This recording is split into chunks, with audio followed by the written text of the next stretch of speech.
If a car won't start but the battery is working, there are several possible reasons for this issue. Firstly, a faulty starter motor could be the cause. To address this, check the connections for corrosion or looseness, and try tapping the starter lightly with a tool to free it up. If the problem persists, remove and test the starter, replacing it if necessary. Always disconnect the battery before working on the starter to ensure safety. Another potential issue is a problem with the ignition system. In this case, inspect and replace worn spark plugs and faulty ignition coils, and check the ignition switch for wear or damage.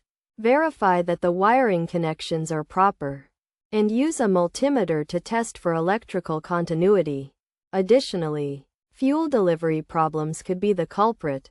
To resolve this, check the fuel pump for proper operation and replace it if faulty. Locate and replace a clogged fuel filter. Ensure fuel lines are free of leaks and blockages, and then attempt to start the car. By following these steps, it's possible to identify and fix the issue preventing the car from starting. Even if the battery is functional,